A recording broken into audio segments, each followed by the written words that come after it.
In a number of recent episodes, we have given warnings about why over-tipping is bad as a way to help put money into the economy in Nicaragua or any developing country, or really anywhere, why paying extra for a house and disrupting the regular real estate market pricing mechanisms is bad, not just for you, but for the economy in general, for the culture, for the country. So these are things that are very important to understand. Just throwing money or overspending or allowing ourselves to be gringo priced is damaging. It's not just bad for us, it's bad for the country that we're moving to. And it's easy to emotionally feel like giving that money or allowing ourselves to overspend is somehow helping. It really feels that way, but it's not. We're going to explain why, but more importantly, we're going to give you some tools for those who honestly do want to make a difference, who want to make an impact, who actually do want to help using their financial resources, how they can do that in a way that's actually productive and does good across the economy instead of creating hot pockets of damage. We're going to get to all that right after the bump.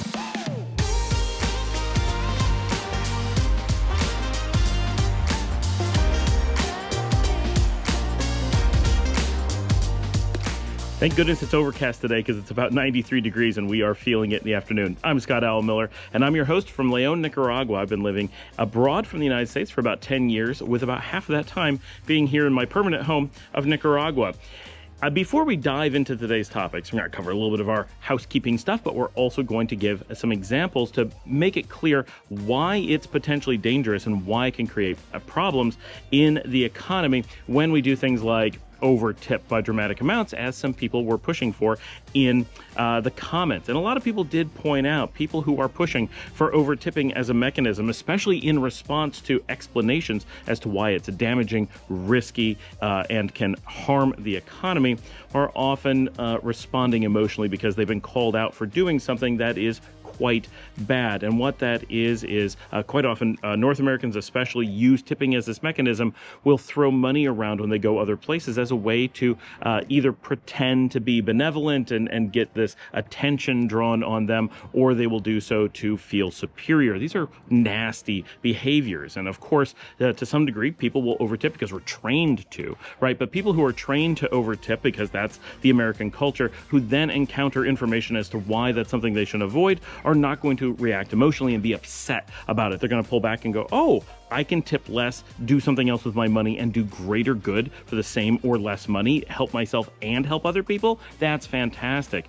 But people who are using it to show off or to act superior are going to lash out, as we saw Franz do. It's really Frank, very upset about the fact that we called him out on this, and he got quite angry and started just posting really nasty stuff, which is a pretty surprising response to being informed about the dangers of over-tipping. And he, of course, had to point out that he would always over-tip. He would throw money around because he didn't care how much damage it did. He didn't care about not throwing it in people's faces. He felt that it was his right, and to some degree, it is your right to go and simply donate money to people, but doing so for the intent of harm, for the intent to showboat, is really unhealthy. And so we saw that reaction, and people did see that and mentioned, this is someone who definitely feels guilty as to what they're doing and doesn't plan on changing their behavior now that they know that it's done that.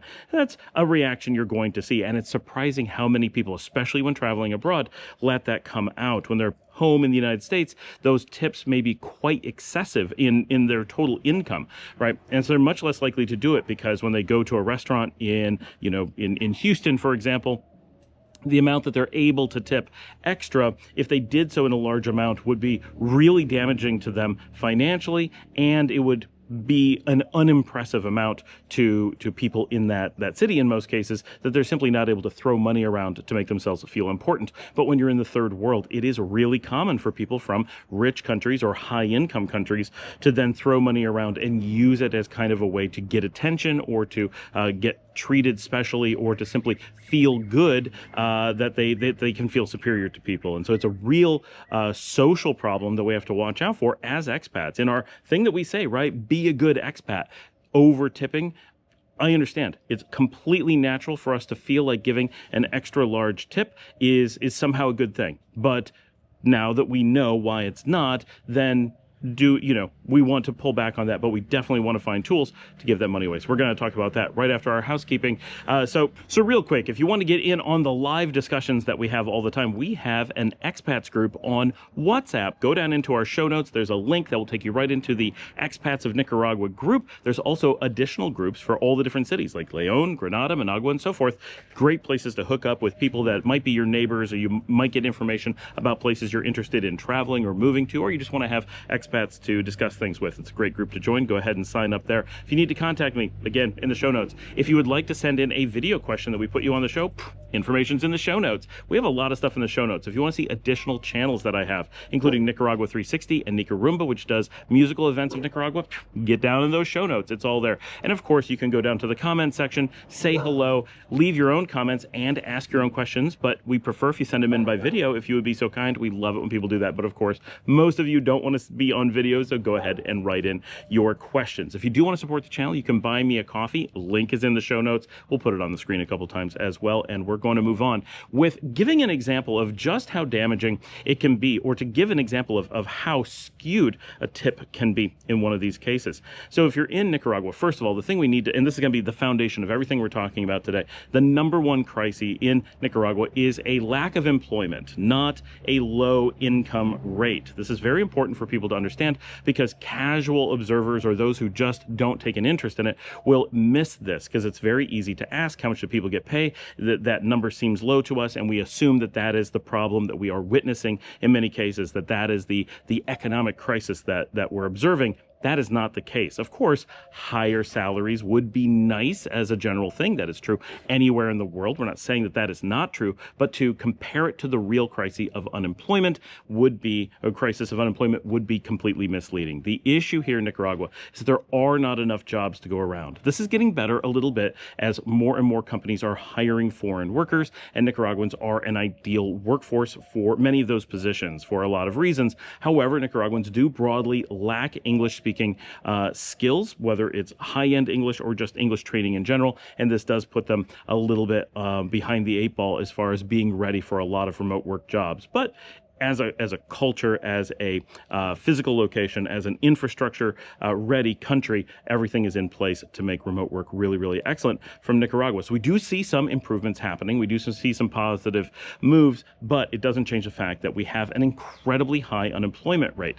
That high unemployment rate shows up in a lot of different places. It shows up in that youth who are moving into the workforce are delayed in getting into the workforce. In the United States, it's really easy to start working at least by 16, quite often before that, if it's something you want to do. Someone who feels the need to get out and physically start working early in their life has that option in all but the most remote cases. Those who are entering adulthood, hitting 18 or 21, it's basically guaranteed that some job will be out there for you. Might not be a job you like, but something will be there so you can start putting food on the table, build a resume, and move on to something else. Here in Nicaragua, we're seeing that be delayed. It's very hard to get into jobs when you're young, and so many people are delayed into their mid-20s before they're starting their careers. That's, maybe 8 years lost revenue, where they're a physical drain on their family's resources and unable to really meaningfully contribute. I'm sure they'll do things to contribute, but they won't have a full-time job and part of the salary stream going into a family. Same thing on the other end. When you get older, people retire much earlier in Nicaragua in general, whereas Americans are pushing later in life, working until 70, 72. Nicaraguans are often retiring before 60, and that means to put those things together, you have a much shorter working life. And so this hides that lots of people do have careers throughout their lives, but their working years are shortened. And that means there's just that much less economic activity going on. Of course, people who retire often do, in many cases, go on and get involved in family businesses or whatever, but not everyone has that opportunity. Not everyone does that. Not everyone has that energy. And then, of course, for people who are in those prime working years, many of them are simply unemployed. Of course, different people cycle in and out of unemployment, but it means that everything is at about half the rate that you imagine. If people have an average income of X, then you have to look at that as, well, only half the people are working. So the most important thing in any economy where you have high unemployment, the thing that matters most is creating employment, not increasing salaries. If you could increase all salaries evenly, that would still not be as good as improving employment rates, but it would be a better way than if you have hotspot employment. So let's look at a real example from a restaurant perspective, because this is what we're talking about with tipping, and I think it highlights very quickly why it is such a potential problem when people overtip. All right, we're going to look at three particular people in this case. One is the waiter that you're interacting with in a restaurant. The other is a cook who works behind the scenes in the same restaurant. And the other is a person who lives in the neighborhood where that restaurant is, but is currently out of work and is unemployed. Okay, so in a perfect world, all three of these people would earn about the same amount of money, with, granted, the third person having a job to go to, and all of them working roughly equal jobs and earning roughly equal money. That's the perfect world. Now, nothing ever gets exactly to perfect, but it's an important baseline to understand that's what we want to shoot for, not avoid. Now, what ends up happening is quite often that waiter and that cook are going to have roughly the same salary. It could vary a little bit, of course, but generally they're going to be pretty close. In most cases, the waiter has the vastly simpler job. They get to wear clean clothes. They get to stand around and wait in between things going on. They might be cleaning tables. They might be bussing they might be checking on people. And when things get busy, they have a very hard job. I've worked all these positions, including unemployment, and do have an idea of what this is like. Waiters have a hard job, but they don't have the hard job of kitchen staff. Kitchen staff work in incredible heat. It is more dangerous. It gets really dirty. They're messy all the time. They often work really long hours, and they're scrambling. They often don't have very much space to work in. Waiters can't be that way because they need time to deal with their customers, to have time to watch over tables, to wait and have conversations, to give recommendations, to just wander around looking for opportunities to sell something or whatever. They have to have a lot of idle time, and they need to stay clean. They can't get all sweaty and gross and stuff. So they have to have a physically less demanding job, because if they looked like the kitchen staff out on the floor, people would not want to eat in the restaurant. Oh, so much for us having cloud covered. Now it is plenty warm with the sun out. So let's assume, for the purpose of the argument, that the waiter here is making $300 a month and the cook is making $300 per month. And then, of course, the unemployed person is making nothing. This seems like a fair arrangement. It's a little bit unfair because the cook is being paid the same, doing more work than the waiter, and under harder conditions than the waiter is being paid. But in a lot of cases, the cooks will earn a few dollars more to compensate them for this. And there are many people who don't want to be out talking to customers and so forth. And we're assuming not a specialty position where the waiter speaks English or something. Okay, now a customer comes in and leaves a normal 10% tip on a credit card. The way that this works in restaurants mostly around the world is that 10% is then taken. Let's say that the bill was $10. They get a $1 tip. That $1 tip is split between the different waiters and the different wait staff so that everyone is being tipped equally, since everyone contributed roughly equally to the customer getting a good meal and customer service, right? That all comes together. In reality, the cook is the more important one. If your food is poorly prepared, it doesn't matter what the waiter does. The activity is not going to be a pleasant one. So they have the most important job, but the waiter is certainly important. In a situation where you're over tipping, and especially in the situations as described by the people who got a little bit belligerent about wanting to be able to tip and would not listen to why it was bad for the economy, or said they simply didn't care, what they're doing in order to be able to do that is giving cash to the waiter directly and bypassing the system by which the tips are shared to everyone. Now, of course, you could have a waiter who honestly takes that extra money and puts it into the group and it goes everywhere, and that would be great, but that is generally not what's going to happen, and it is not the intent of the people who are over tipping. And they said this directly. They said they didn't care that there were people not being compensated. They would pick who got compensated. They wanted the waiter specifically to get this windfall of additional money, and they said things like that they would tip 50 to 100% in defiance, specifically because we had told them it would do harm. So it's an intent to do harm. That is clear. But let's explain this. So let's imagine that 100% tip. Now, this is an extreme circumstance, but foreigners coming and buying a meal for $10 are tempted to give 100% tips. It starts to feel like, wow, I could just give 100% tip and still be cheaper than my meal in America. Why wouldn't I do that? So you understand really easily why a completely honest feeling could cross our minds that we could do that. Okay. It's also important to remember, coming from America, waiters are essentially unpaid. The chef, the cook, they get a salary, but the waiters under normal conditions do not. They get some complete pittance, and then everything comes from their tips. It's a different world. Outside the United States, waiters are paid salaries. They do not need tips. Tips are fine, but tips are additional. They are not the salary. This creates a lot of this mentality in the United States that a big tip could make a big difference because the tip is their pay, not a tip. It's not actually a tip in the United States. The people giving it treat it as a tip. The people receiving it treat it as their salary.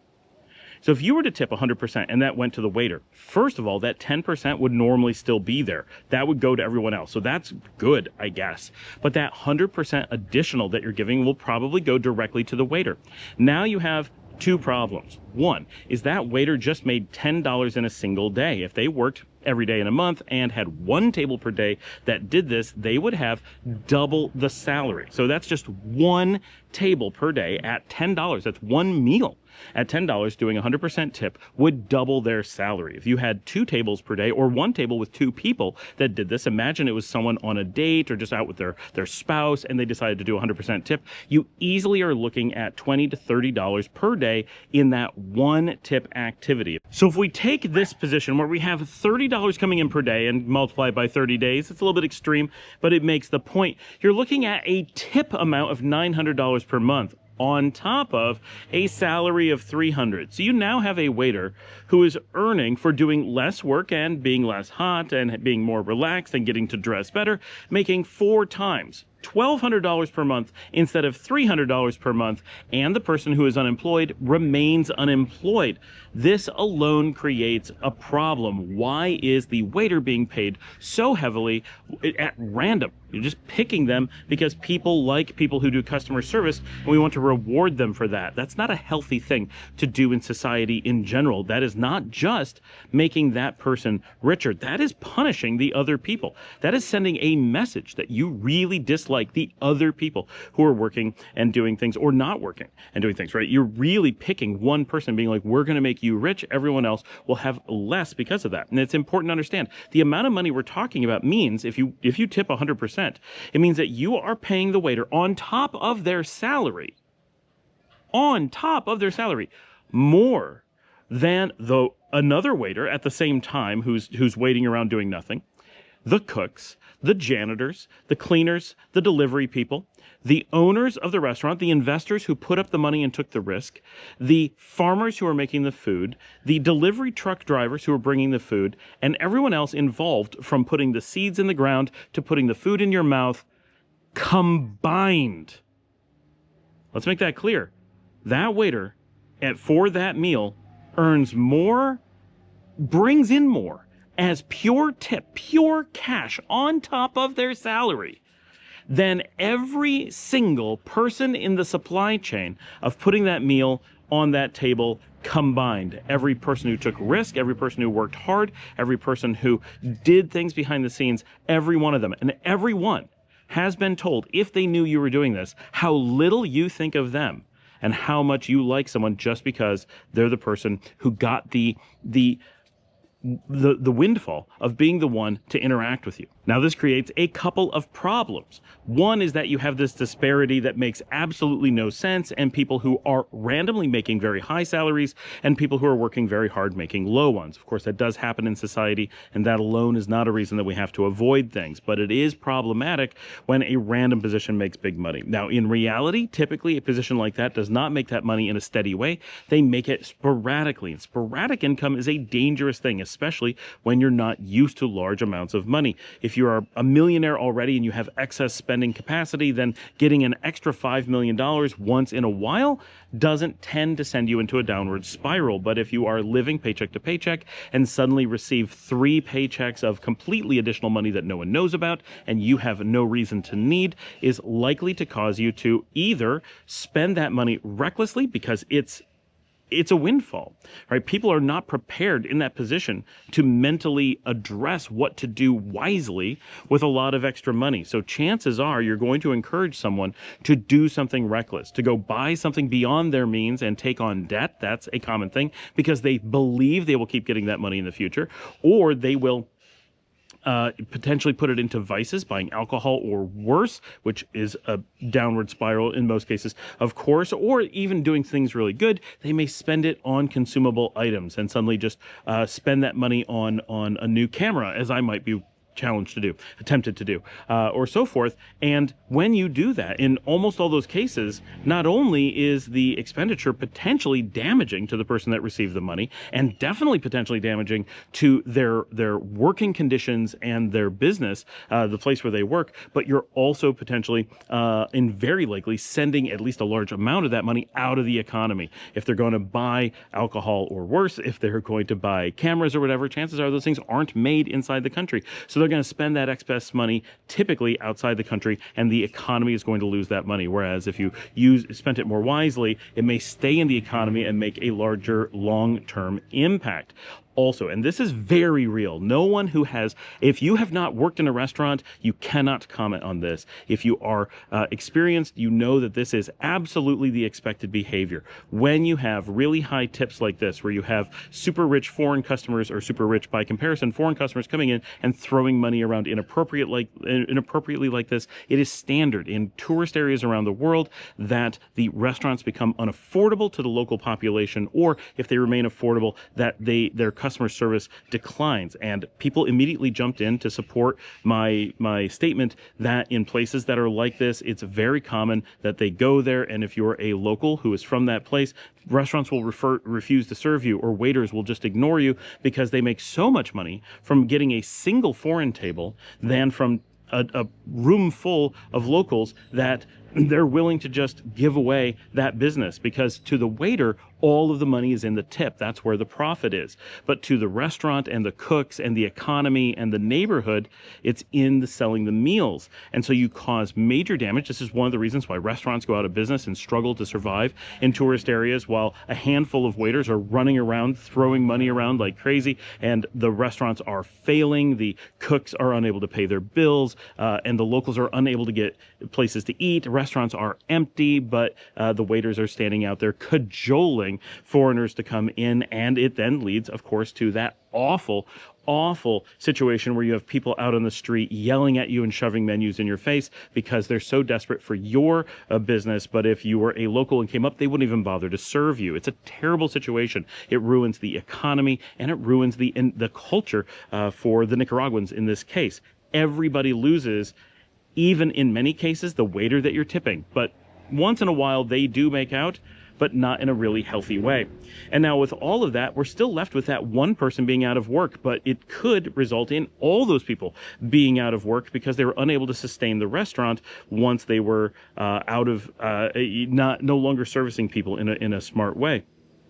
So it carries a lot of danger. And this is just one example of how it happens in this one thing, but we easily can look at if you pay too much for a house, similar things are going to happen. You're going to cause damage. So it's crystal clear why it's a bad idea, and why people who are doing it intentionally are doing it for the purpose of harm, or don't care about the harm. But for many of you, it's the first time you've ever had to actually sit down and consider these things. So great, this is your chance to spend less and do more good. But clearly, many people truly do want to take some excess financial resources that they have and make an impact. So what would they actually do if tipping and paying too much for a house and such are not good options? There must be some way that you can do this, and there absolutely is. And mostly it comes down to the one thing that we said at the beginning. What is the crisis that we have here in Nicaragua? Employment. We don't have enough of it. So things that create employment are good ways to spend money, and things that destroy employment, like tipping, are bad ways to spend money, because that's what we actually got to. In an extreme circumstance, over tipping leads to greater unemployment because restaurants and restaurant industries and tourist industries start to collapse when you have too much over tipping.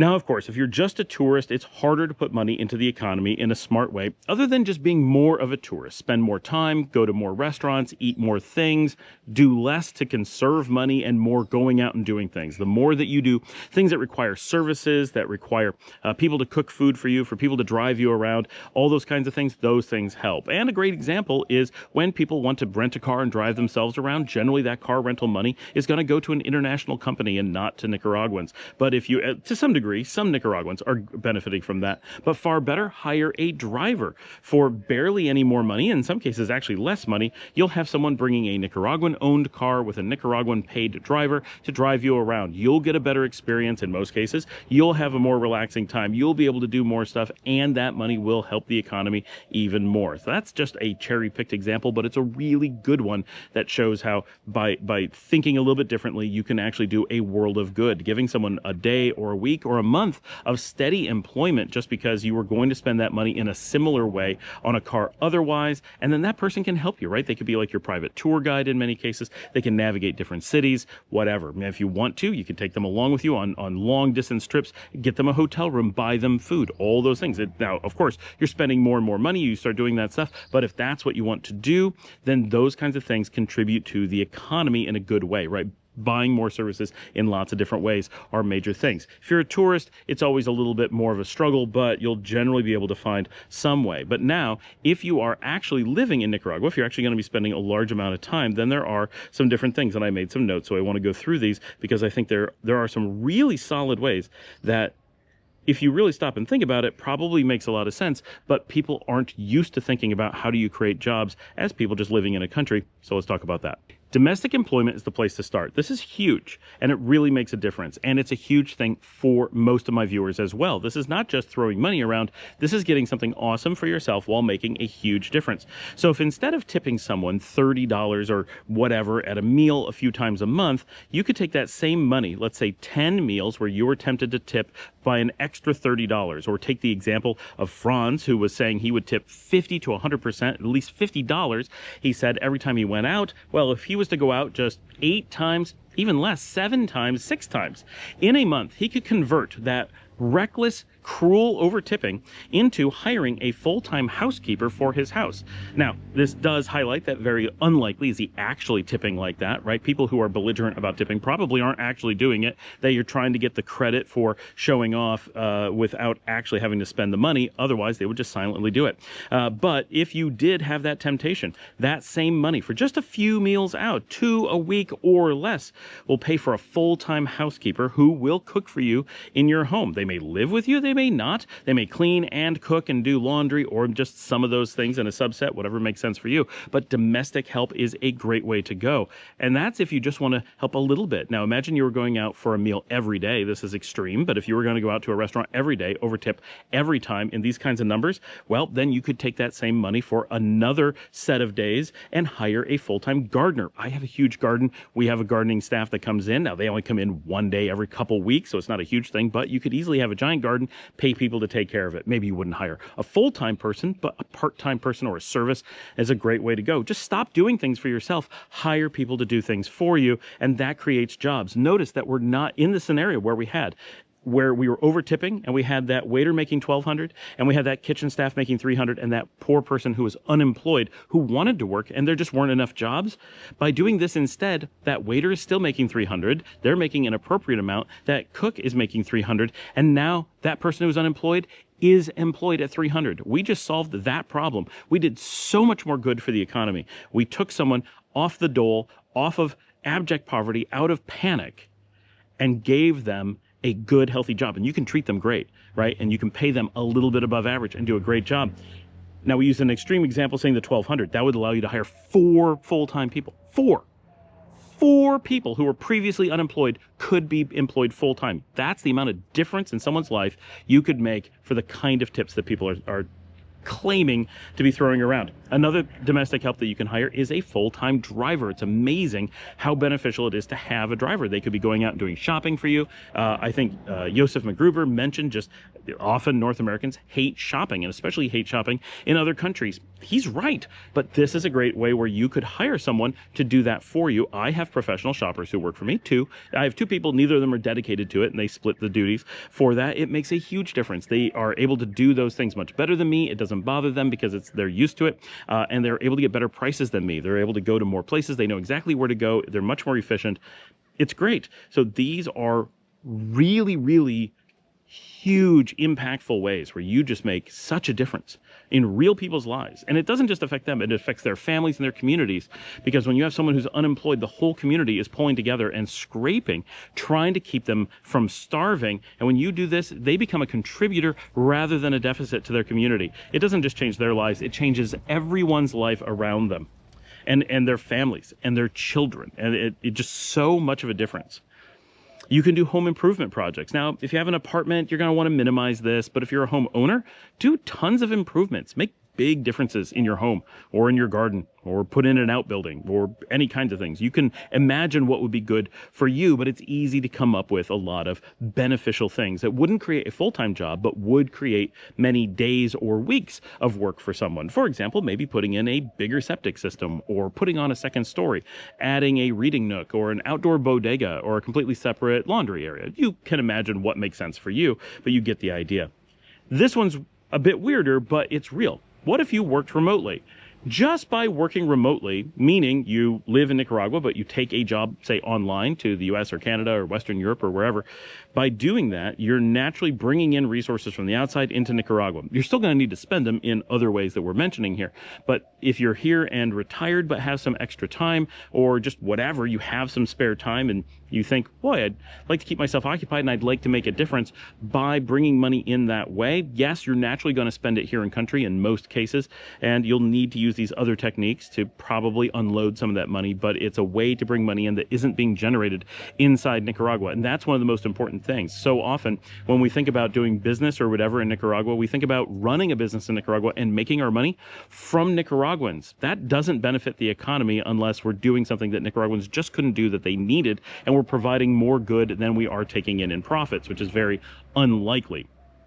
But if you're able to work remotely, all the money that you bring in is much like a remittance. It is a bonus to the economy. It is money the economy didn't have before. And so even if it's just a small amount, it doesn't have to be a full-time job. Let's say you're bringing in $500 a month of outside work. Yes, you get to spend it and have it go towards things that are meaningful to you. You get to decide how it gets used.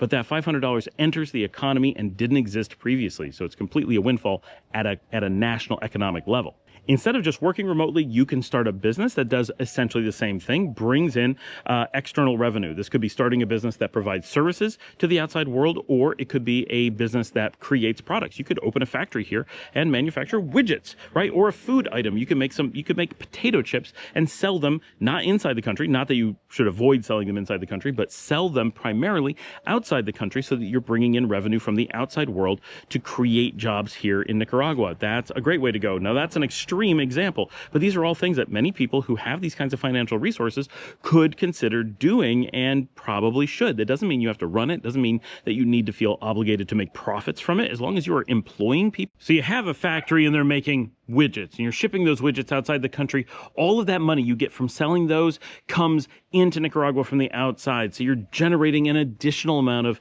capacity for the economy. This does a great thing, and it would be great if we saw more factories and more products and services being made and shipped out. That would be really, really beneficial. That's the type of stuff that Nicaragua really needs to see. Something where labor is created here in country and used to create products, doing processing here and sending it out. Because anything that brings in that outside money just grows the economy, and anything that does so by employing people inside the country, does that really good evening out of the economy. You don't want one person who's, creating well, I mean, it's better than nothing, but you don't want to focus on having an automated system where there's a giant factory and it's pumping everything out automatically, and one person who owns that factory makes all the money. You want to be creating jobs as well, because that puts the wealth into the even economy everywhere, and those people spend it in their little neighborhoods, which then goes into their communities and goes into their cities and does maximum good for everyone. So that is a really good way to go. Don't avoid the previous. If you manage to have an automated factory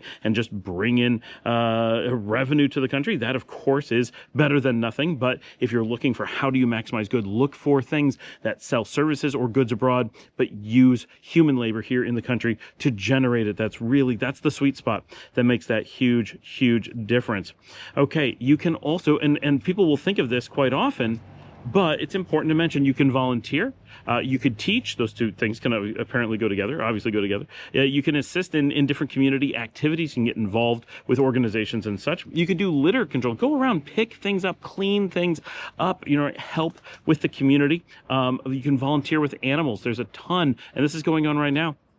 Jillian from our community is out on the beach organizing spay and neuter programs for the beach dogs, not just for the community, which they did previously, where they got really low cost. They managed to do a big clinic and got it really, really cheap so that everyone in the community could come out and get their pets spayed and neutered. But now she's rounding up all of the beach dogs, as many as she can get a hold of, and putting them in kennels that she's putting up, and they're bringing in a doctor and doing spay or neuter for them as well, which helps a lot. It's a really important program because we have so many wild dogs, and those wild dogs, of course, are just having babies like crazy, puppies, of course, and that's how you end up with feral dogs, and you end up with dangerous situations. You end up with dogs that are not being cared for. That's how you start making a difference, is you get those dogs to stop reproducing on the street. Of course, you also stop puppy mills, and then you can focus on finding homes for the dogs that are still there. And so this is a very important thing, and it's important for their health, right? Neutered dogs are less aggressive and they are healthier. They have whole major health concerns that happen if they don't do that. So some great stuff that you can be involved in, and you can imagine other things like this. Now, of course, in general, nonprofits, in a lot of places, you want to be really careful. Nonprofits are often not actually functioning for the public good. Often they're money grabs. Often they're very inefficient. It's possible that you can find a good one, but in general, you want to be really wary of businesses that are set up not to be profitable, because people who work there, right, are employed. We can go into a long thing, but it's really clear, right? People who are employees, they make money. They're not aligned with the business. The nonprofits naturally don't make sense. And so you want to be really, really careful getting involved with them, because easily you can end up not just not doing any good, but actually doing harm, and in many cases doing things that are dangerous or illegal. Not always, of course, but the chance of it is very high. Having worked in business in the United States, nonprofits are almost always, not always, almost always organizations simply moving money around and hiding it and sending it off places in very nefarious ways. I naturally am very questioning of the motives of anyone who would start a nonprofit, because there are other ways to do that stuff. A for-profit company doesn't have to make profit, but it does have natural incentives that make sense, whereas nonprofits rely on donations, and donations are highly questionable when they're not monitored. So it's a complicated thing. I recommend volunteering. There's a million ways you can give of your time or of your money without going through a company that claims to be doing the best thing with your money. Unless you really, really know how the money is being used and where it's going, I recommend not doing that. Okay. And lastly, I mentioned in my notes that you can invest in existing businesses. This is quite a bit harder. There aren't a lot of organizations that do this, but in theory, you can find organizations, real businesses, not nonprofits, here in the country that are employing people, doing a good job, producing something that is positive for the country, whether it's factories or tourism or you name it, something that is good and generating jobs, and become an investor in that, whether a silent one or an active one. It depends on what it is you want to do. But if you simply have funds, you have $100,000, and you want that to do something good, you don't want to just tip people with it, you can take that money and invest with an organization that is using it to grow businesses here in Nicaragua, and that will naturally, I mean, do your homework, make sure that it's really going to go towards something that will generate jobs. But if it's something that's doing development or creating factories or tourism or whatever, that's going to be using human labor to do those things. And that investment may, one, make you a profit, not very likely, but it could.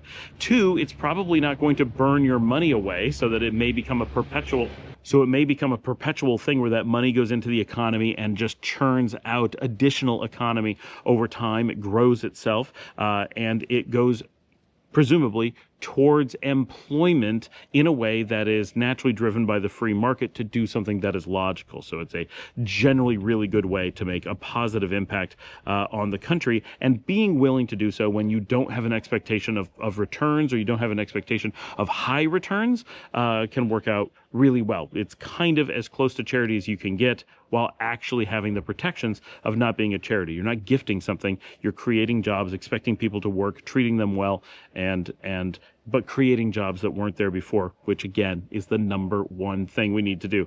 Thanks for joining me. Like and subscribe. If you'd like to help support the channel and help the work that we do here, you can buy me a coffee at buymeacoffee.com/ScottAllenMiller. And that works because, one, it's not an extravagant tip, and two, there is no salary. I only get the money that you tip me. So that is what I'm working from, and it pays for part of the cost of doing this show. The show does not make money, and we do not sell any product. So this is all we have, and we have a lot of cost to offset. So we really appreciate people who are doing that. You can also support the show by telling a friend about the show, sharing it on social media, watching another video after this one. Any kind of activity you do helps a lot. It really does, helps us grow the show, and I will see all of you tomorrow.